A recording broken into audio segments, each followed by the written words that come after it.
Bhagavatam, Canto 1, Creation, Chapter 9, The Passing Away of Bhishma Deva in the Presence of Lord Krishna.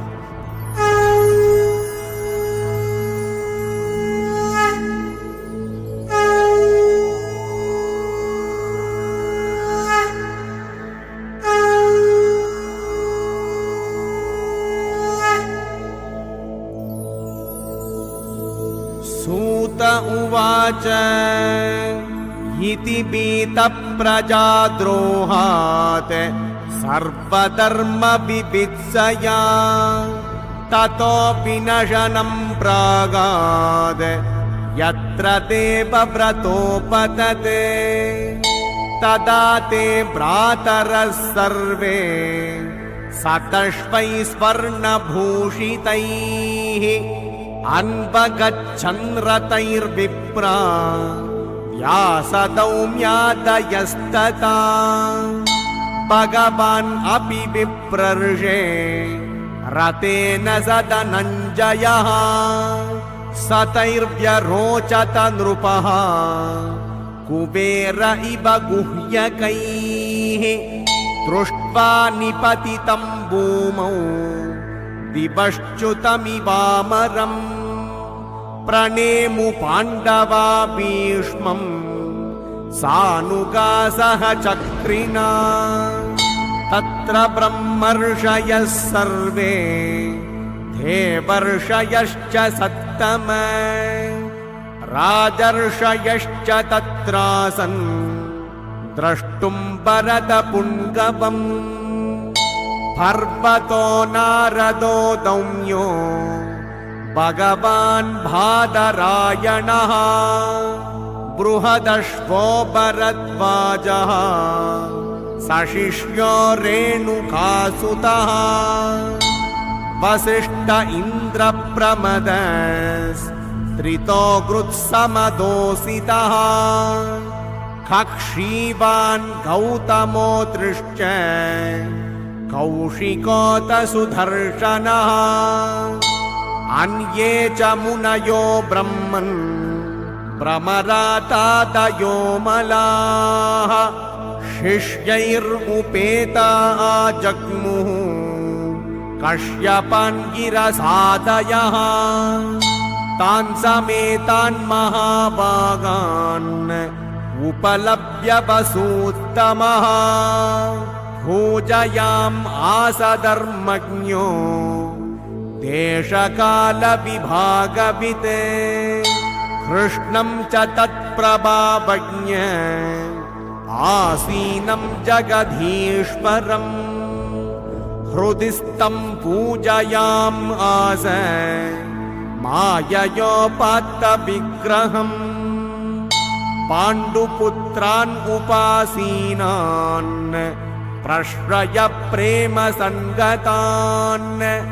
अव्याचष्टानुरागाश्रैर्अन्दीभूतेन चक्षुषा अहो कष्टम् अहो न्यायम् यद्यूयं धर्मनन्दनाः जीवितुं नार्हत क्लिष्टम् विप्रधर्माच्युताश्रयाः संस्थितेति रते पाण्डौ पृता बालप्रजावधूः युष्मत्कृते बहून् क्लेशान् प्राप्ता तोकवती मुहुः सर्वं कालकृतं मन्ये भवतां च यदप्रियम् सपालो यद्वशे लोको वायोरिव गणाबलिः यत्र धर्मसुतो राजा गदापाणिर्वृकोदरः कृष्णो स्त्रीगाण्डीवं चापम् सुहृत्कृष्णस्ततो विपते न ह्यस्य कर्हिचिद् राजन् पुमान् वेद विदित्सितम् यद्विजिज्ञासया युक्ता मुह्यन्ति कवयोऽपि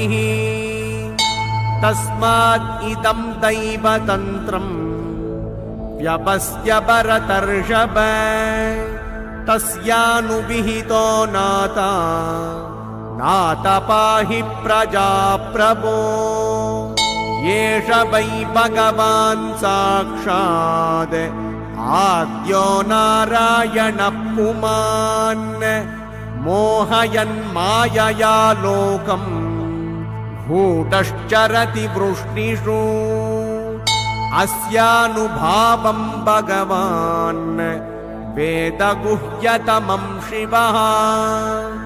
देवर्षिर्नारदः साक्षात् भगवान् कपिलो नृप यं मन्यसे मातुलेयं प्रियं मित्रं सुहृत्तमम् अकरो सचिवं दूतं सौहृदात् अत सारथिम् सर्वात्मनः समदृशो यद्वयस्यानहन् कृतेः तत्कृतं मतिवैषम्यं निरपद्यस्य न क्वचित् तथाप्येकान्तभक्तेषु पश्य भूपानुकम्पितम् यन्मे सोंस्त्यजतः साक्षात् कृष्णो दर्शनमागतः भक्त्या वेश्य मनो यस्मिन् वाचायन्नाम कीर्तयन् त्यजन् कलेवरं योगी मुच्यते कामकर्मभिः सदेव देवो भगवान् प्रतीक्षताम् कलेवरं यावदिदं हि नोम्यहम् प्रसन्नहासारुणलोचनोल्लसन् मुकाम्बुजोद्यानपतश्चतुर्भुजः सूत उवाच युधिष्ठिरस्तदा कर्ण्य शयानं शरपञ्जरे अपृच्छद्विविधान् धर्मान् ऋषीणां चानुशृण्वताम् पुरुषस्वभावविहितान् यथा वर्णं यथाश्रमम् वैराग्यरागोपादिभ्याम् आम्नातोभयलक्षणान् दानधर्मान् राजधर्मान् मोक्षधर्मान् विभागशः स्त्रीधर्मान् भगवद्धर्मान् समासव्यासयोगतः धर्मार्थकाममोक्षांश्च सहोपायान् यथा मुने नानाख्यानेतिहासेषु वर्णयाम् आस तत्त्ववित् धर्मं प्रवदतस्तस्य सकालप्रत्युपस्थितः यो योगिनश्चन्दमृत्योर्वाञ्छितस्तुत्तरायणः तदोपसंहृत्य गिरः सहस्रणीर्विमुक्तसङ्गं मन आदिपूरुषे कृष्णे लसत्पीतपटे चतुर्भुजे पुरस्थिते मीलितदृग्व्यधारयत् विशुद्धया धारणया हताशुभस्तदीक्षयैवाशु गतायुधश्रमः निवृत्त सर्वेन्द्रियवृत्तिविभ्रमस्तुष्टावजन्यं विसृजन् जनार्दनम् श्रीभीष्म उवाच इति मतिरुपकल्पिता वितृष्णा भगवति सात्वतपुङ्गवे विभूम्नि स्वसुखम् उपगते क्वचित् विहर्तुम् प्रकृतिम् उपेयुषि यद्भवप्रवाहः त्रिभुवनकमनं तमालवर्णम् रविकर गौरवराम्बरं दधाने वपुरलककुलावृताननाब्जम् विजयसखे रतिरस्तु मे न वद्या युदितुरगरजो विधूम्रविश्वक कचलुलितश्रमवार्यलङ्कृतास्ये मम निशितशरैर्विभिद्यमान त्वचि विलसत्कवचेस्तु कृष्ण आत्मा सपदि सखिवचो निशम्य मध्ये निजपरयोर्बलयोरतं निवेश्य स्थितवति परसैनिकायुरक्ष्णा हृतवति पार्थसखे रतिर्ममास्तु व्यवहितपृतनामुखं निरीक्ष्य स्वजनवदाद्विमुखस्य घोषबुद्ध्या कुमतिम् अहरदात्मविद्यया ह्यश् चरणरतिपरमस्य तस्य मेस्तु स्वनिगममपहाय मत्प्रतिज्ञाम् ऋतमधिकर्तुम् अवप्लुतो रतस्तः द्रुतरथचरणोऽप्ययाच्चलद्घुर् हरिरिव हन्तुम् इमं गतोत्तरीयः श्रितविशिखहतो विशीर्णधंसः क्षतजः परिप्लुत आततायिनो मे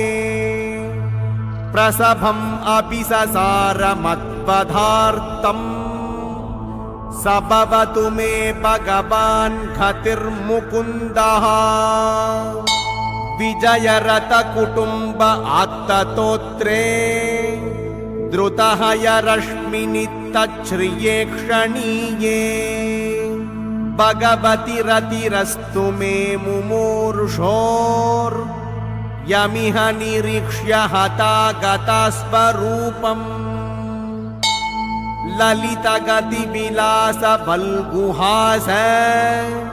प्रणय निरीक्षणकल्पितो रुमानाः कृतमनुकृतपत्य उन्मदान्ताः प्रकृतिम् अगन्किल यस्य गोपवद्भः मुनिगणनृपवर्य सङ्कुलेन्तः सदसि युधिष्ठिरराजसूय येषाम् अर्हणम् उपपेद ईक्षणीयो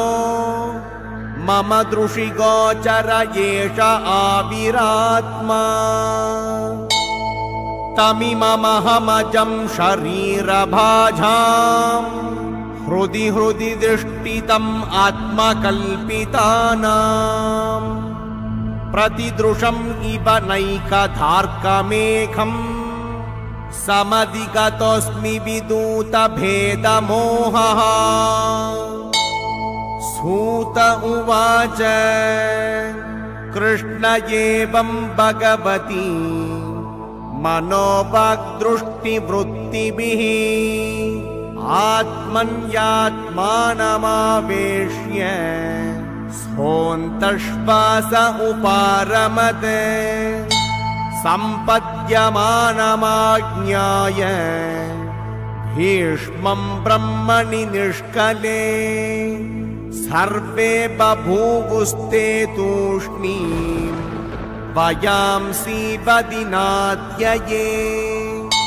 तत्र दुन्दुभयो नेदुर्धेपमानवबाधिताः शशंसु साधवो राज्ञाम् खाद्पेतु पुष्पवृष्टयः तस्य निर्हरणादीनि सम्परेतस्य भार्गव युधिष्ठिरः कारयित्वा मुहूर्तं दुःखितो भवते तुष्टुवुर्मुनयो हृष्टाः कृष्णं तद्गुह्यनामभिः ततस्ते कृष्णहृदयाः स्वाश्रमान् प्रययुः पुनः। ततो युधिष्ठिरो गत्वा सह कृष्णो गजाह्वयम् पितरं सान्त्वयाम् आस गान्धारीं च तपस्विनीम्। पित्रा चानुमतो राजा वासुदेवानुमोदितः चकार राज्यं धर्मेण पितृपैतामहं विभुः।